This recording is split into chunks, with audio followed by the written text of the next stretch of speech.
मित्रों, इस कहानी का नाम है माता पिता एक वरदान। पिताजी के अचानक आधमकने से पत्नी तमतमा उठी। लगता है बूढ़े को पैसे की जरूरत आ पड़ी है, वरना यहाँ कौन आने वाला था।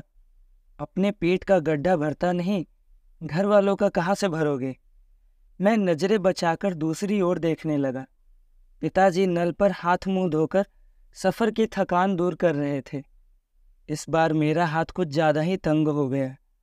बड़े बेटे का जूता फट चुका है, वह स्कूल जाते वक्त रोज भुनभुनाता है। पत्नी की इलाज के लिए पूरी दवाइयाँ नहीं खरीदी जा सकी। बाबूजी को भी अभी आना था। घर में बोझिल चुप्पी पसरी हुई थी। खाना खा चुकने पर पिताजी ने मुझे पास बैठने का इशारा किया। मैं शंकित था कि कोई आर्थिक समस्या लेकर आए होंगे। पिताजी कुर्सी पर उठकर बैठ गए, एकदम बेफिक्र। सुनो, कहकर उन्होंने मेरा ध्यान अपनी ओर खींचा। मैं सांस रोककर उनके मुंह की ओर देखने लगा। रोम रोम कान बनकर अगला वाक्य सुनने के लिए चौकन्ना था। वे बोले, खेती के काम में घड़ी भर की फुर्सत भी नहीं मिलती। इस बखत काम का जोर है। रात की गाड़ी से वापस जाऊंगा। 3 महीने से तुम्हारी कोई चिट्ठी तक नहीं मिली। जब तुम परेशान होते हो तभी ऐसा करते हो।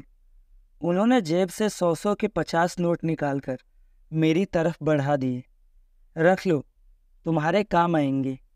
धान की फसल अच्छी हो गई थी। घर में कोई दिक्कत नहीं है।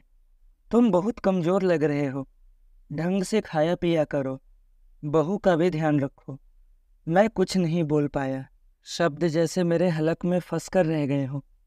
मैं कुछ कहता, इससे पूर्व ही पिताजी ने प्यार से डांटा। ले लो, बहुत बड़े हो गए हो क्या? नहीं तो। मैंने हाथ आगे बढ़ाया। पिताजी ने नोट मेरे हथेली पर रख दिए। बरसों पहले पिताजी मुझे स्कूल भेजने के लिए इसी तरह हथेली पर अठन्नी टिका देते थे, पर अब मेरी नज़रें आज की तरह झुकी नहीं होती थी। दोस्तों, एक बात हमेशा ध्यान रखें, माँ बाप हमेशा बच्चों पर बोझ हो सकते हैं, पर बच्चे उन पर बोझ कभी नहीं होते हैं।